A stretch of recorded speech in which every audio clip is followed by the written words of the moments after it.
Well, the presidential election is over and the mayor's race kicks into the next gear. JMC is here to tell you all about it. Roll it, Kirk.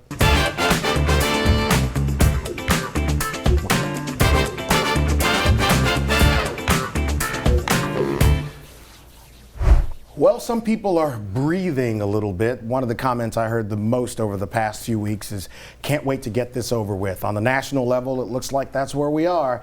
And on the local level, there is but one more leg to run in the race to see who's going to be the mayor president in 2025. John Couvillon with JMC Analytics and Polling is here with us. John, it's third week here talking about politics, and let's begin this segment talking about the very top of the ticket, presidential election, pretty much a landslide with President Trump beating Vice President Harris on Tuesday. Your thoughts immediately after?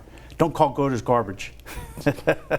Well, but more importantly, the thing which I think is important to appreciate about this election is that, number one, it's kind of a glass half empty, glass half full situation where you could alternatively say that A, core Democratic voters were either not into Kamala Harris or they switched to Trump, or B, the Trump-based vote was enthusiastic and turned out heavily. In some cases, I saw 90+% voter turnout in rural counties in Florida. Look at that map. I mean, that's pretty convincing, and we talked, and by the time the show airs, we may have some finality in Nevada and in Arizona, about 16, and Nevada has 6 electoral votes. 6 plus 10. And so about 16 electoral votes still remain, but nothing to change. He's at 295 right now, and you look at this map that shows the number of electoral votes that are up for grabs in some states. Digging into the numbers, demographically, he overperformed with African-American men and women. Yes. He performed to expectation with white males. He overperformed versus 4 years ago with white women. He performed relatively well with Hispanics. Across the board, he did better. Was this more about him or what she did not do? A little bit of both. There's another group we've not talked about, and that is Jewish voters. Yeah. A perfect example was in Palm Beach County, which voted more than 60% for Al Gore a generation ago. Trump split it with Kamala Harris. What I think is going on is this. I think that you have a situation of a president who remained unpopular. Yep. She was never able to successfully shake her association with President Biden, nor could I don't think she tried. Well, I think the problem was she thought she could do cutesy word salads. It didn't work. And, you know, I had this conversation with someone this morning.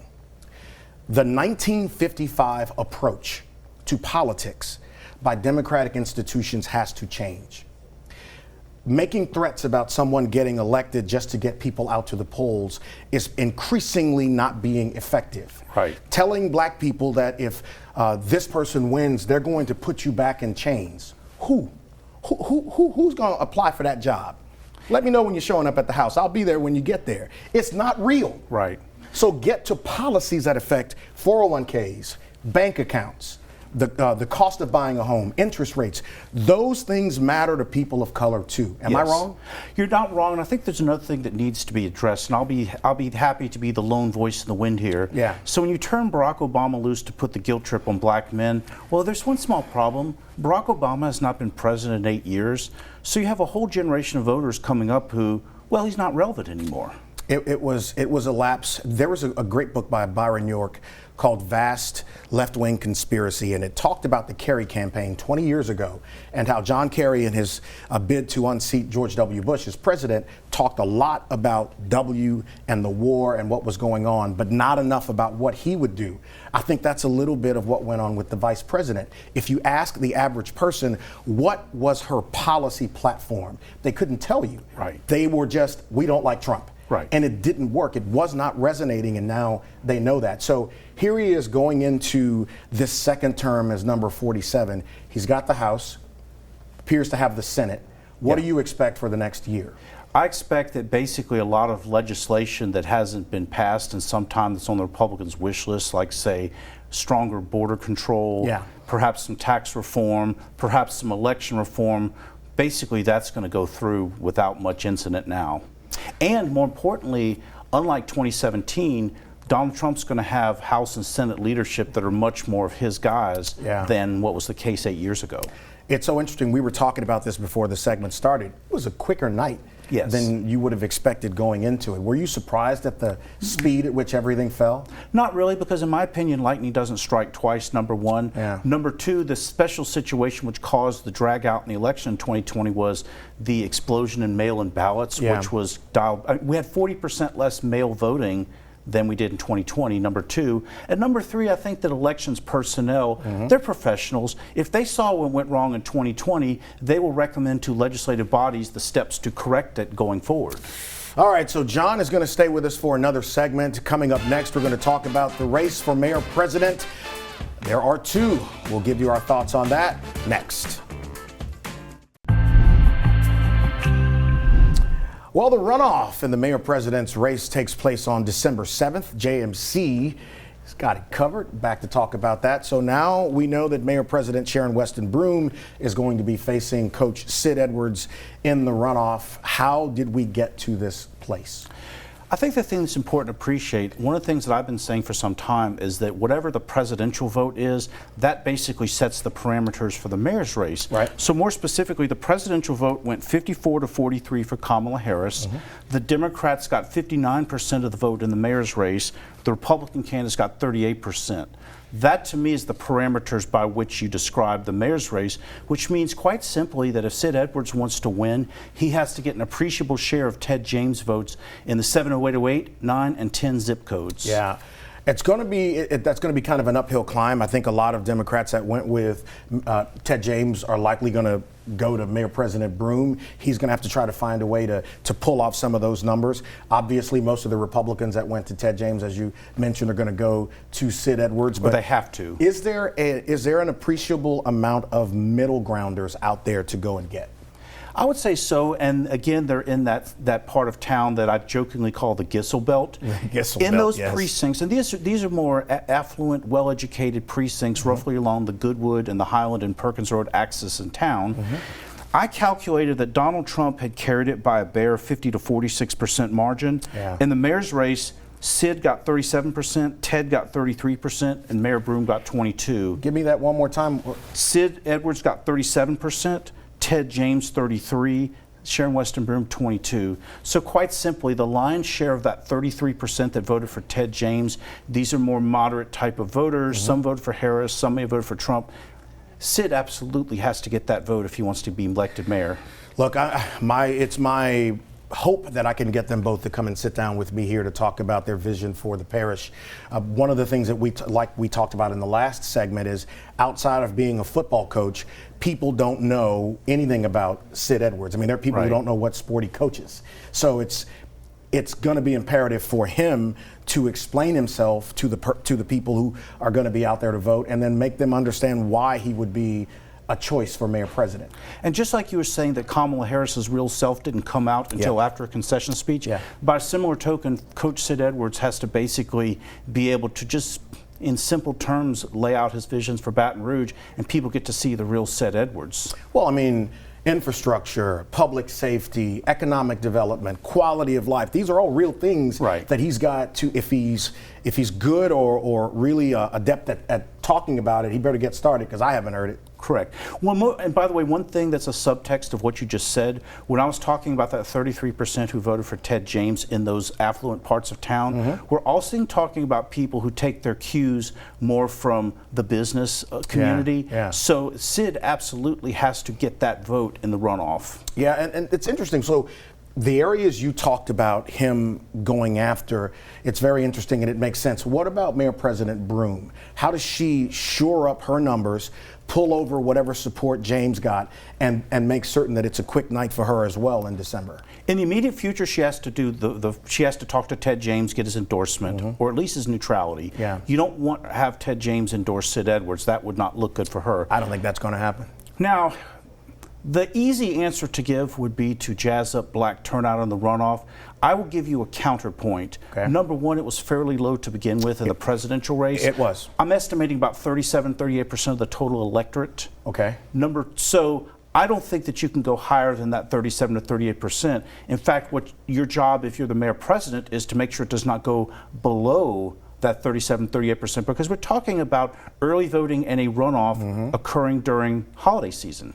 Well, and then the charm of doing this now has faded a little bit.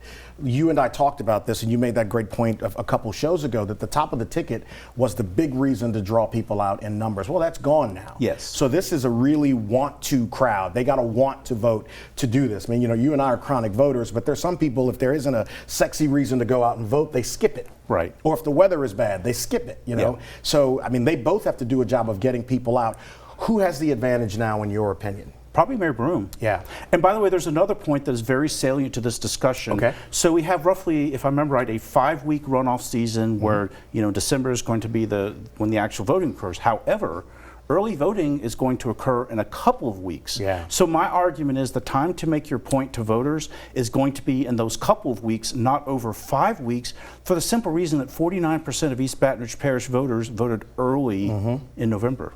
It's interesting, and the one bit of reflection I'd like from you, and you kind of talked about it, it's really good that we went through Tuesday without anything silly happening. Oh, definitely. Yeah, and I mean, because I heard about 6 states that had deployed National Guards in expectation of foolishness. So I'm really glad we got through that without anything. We get an A-plus job, and one of the things which I think was good too, so nearly 1 million Louisianians chose to early vote. Yeah. That vote was pretty much all in by 9 o'clock. Yeah. And really it was only about another hour or so for the precinct vote to come in. So in other words, we were much faster than a lot of other states. So we're not done with John. He'll be back here in a couple of weeks to handicap the mayor-president's race, and there's some other things on that ballot as well, but JMC, always fantastic job. Up next, Veterans Week is going on next week in Baton Rouge, and we got all the details for you next. And remember, if you don't have that WAFB app, what is wrong with you? Go get it so you can catch the show streaming right there. It is always really a great thing when Veterans Day comes around. Baton Rouge has a Veterans Week, and Anthony Winters is here, and he's basically set a precedent. He's bought T-shirts here, and look at that, Veterans Defenders. That's nice. Hold that one up there so people could see it. Ah, there we go. But hey, here's the thing, and more importantly for me and Kirk, he brought liquid. And so a new precedent has been set. If you email me to get onto the show, think we're going to call this the Winters. The Winters Doctrine. For people, man, who don't know about the festivities that happen during Veterans Week, catch them up. Well, Restic Veterans Week is, this is our 7th year pulling this off, as we say. That my team and I have been working at Restic Veterans Week Committee. We've worked with so many great sponsors, Home Depot, the mayor's office. Everybody comes together to pull this public, private, and faith-based. We have churches that come in and help us. Dr. Jackson and First Lady Terica, they help us out a ton. My co-director, Rita Perilou, we work this tirelessly. We come up with a plan. I have a vision, and then it gets scrapped and tossed, and then we get to come here and be for the real reason. The real reason we're here is to raise awareness about veterans. Veterans still are completing suicide at 20 per day. And we are still having veterans having stigma laid upon them when they come to a job. So reintegration into society is the real purpose, fundamental purpose of why we do this. But we have a lot of exciting events. We have a whole week filled of activities. On the 11th of Veterans Day itself, we start off with volunteerism. So we're going around the city. We're raising awareness about veterans. Irrespective of the weather, we're going to be on the ground helping. On the 13th, that's our big celebration. November 13th at Roar Plaza, down on the city lawn. We do it with Helix Community Schools at Mentorship. They do a fantastic job. We'll be right there on the city lawn where we have a big, beautiful Veterans Day program that we do it outside. It's beautiful weather, beautiful downtown Baton Rouge. And then on that Thursday, we have this beautiful event we do at you, Smoke 'em If You Got 'em, with Clay Young Enterprises coming in, really to lend your brand to the awareness of veterans. It's really powerful to say that you'll take a brand that you do in the spring that is massive, thousands of people come to, and then say, look, we're going to make it more intimate to really sit down and hear us talk about veterans issues on that Thursday where we'll have a cigar. You get to drink some of the Bluff Brew together. Well, these are for me and Kirk. But y'all ain't getting these. Me and Micheline are taking these with us when we leave today. We'll have plenty of the Bluff Brew over there. And the good folks at Don Juan's, they're just spectacular how much they really have supported and embraced this event on that Thursday. And then Saturday, we have a fantastic event.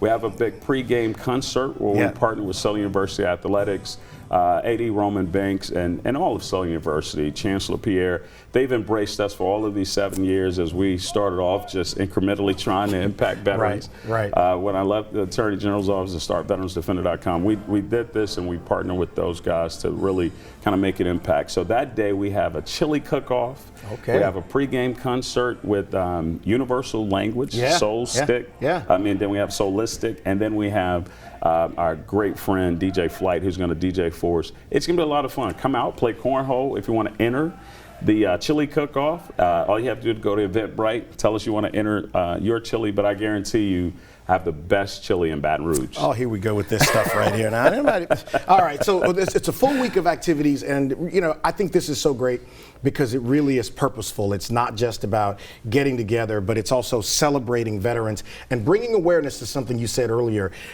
It is great that the number is no longer 22 a day, but 20 a day is still too high. It's too many. We're not willing to stop until that number is 0. Yeah. And we're not willing to stop until that number is we're fully reintegrated in society. As you transition, there's a theory called, I'm working on my doctorate at Baylor, and I'm doing it on the military transition theory. And as you transition out of the service, you're looking and yearning for that connection. Like you have embraced me. Diedrich embraces me. My friends, they've embraced me. So I've been welcomed back into society. Right. But the key is how do we get all veterans welcomed back into society? I happen to have a few degrees and talents that people find useful. Yeah. But sometimes, those skills aren't transferable and people don't understand. Leadership is always transferable. Look, this is so great. So next week, Veterans Defenders Week. And look, it's going to be great. I have had actually the beer, and it's really good. Here are the shirts. So, and then the smoking event is going to be next Thursday night at Don Juan. There's something else happening on that Thursday, and we'll tell you about what it is next. On the C-Suite right now, you can catch my conversation with John Couvillon talking about the election. You can see how we did. The next episode will feature a conversation with Johnny Dunham, who runs Crime Stoppers here. Back in just a moment. Next Thursday will be very busy. You heard about what Anthony Winters is doing with Veterans Defenders Week, Red Stick Veterans Week. Downtown Baton Rouge and at Don Juan Cigar Bar next Thursday. But this big fella right here, Grayson Augustus with Pierce Bespoke, by the way, they build these. We're doing an event at Beausoleil Coastal Cuisine called Suits, Steaks, and Stogies. Oh my goodness. Yes. Let's talk a little bit about that, Gray. Yes, Let's absolutely. tell people what it is. It's going to be a great event. We're going to come out and they're going to have some great food, obviously. You can come and get a good stick, a good cigar, some drinks, and then obviously we'll be there offering fittings and suits and things like that. So it's going to be a great event. So you see this video behind me, and most of you could recognize this young fella, Jaden Daniels, who in his Heisman moment was wearing a Pierce suit there. Absolutely. Did you do that? Absolutely. Tell me about that experience. It was pretty cool. It was a great experience. His mom reached out to Nathan, our CEO, around 4 o'clock, 5 o'clock in the evening. I was in South Louisiana, and Nathan gave me a call and was like, "Hey, Miss Regina wants to do a suit for Jaden for the Heisman." And I mean, you got to make that happen, right? So, I beelined it to his apartment, and we sat, and he was super intentional about everything that he wanted to do, and picked out his suit, and it came out great. It came out great. It was an awesome experience. Well, we were together maybe 3 Sundays ago, and Grayson mentors a lot of young men, particularly those playing football, and we had 3 members of the LSU offensive line met us, and they were doing a photo shoot about their suits. They were talking a lot of trash that day too. So I told you, we're going to get them here. They got a little business this weekend, but we're going to get them here at some point and let them show off their suits. The custom experience for most people, Rob Hayes and I were talking about it because he just got a custom blazer from Pierce. Tell people why the custom experience is so phenomenal. Well, I mean, you get to choose everything. Like right now, if you want a suit or any type of clothing, you have to go to the store and you just kind of have to take what they have you, what they give you. But with the custom experience, you pick out everything. We pick out everything from your fabric, you pick your liners, your buttons, and you can have your own style. Like if you want a little bit more slim fit, I'm a bigger guy, so I want a little bit looser. But you can have those experiences, and this is my suit. Nobody else is going to have that. So it's an overall, just an overwhelming experience because you really get to build out your thing. I've told this story before. The very first time Grayson and I met, it was to pick out a suit. It was that seersucker suit. You know the one, Courtney, that everybody, the seersucker suit, and you went through everything there. And I'm intentional about every little detail, and there's nothing like that kind of ownership. The holidays are coming up. Dad might need a new blazer. You know, you guys can start ordering suits now because Father's Day is coming up in a few months, and we want to make certain that the greatest holiday of the year is celebrated properly. Absolutely. Now back to Suits, Steaks, and Stogies. Let me give you the rundown of what this is. It's Thursday night, 6 o'clock p.m. at Beau Soleil Coastal Cuisine on Jefferson Highway in the Bocage Shopping Center. There you see it on the screen.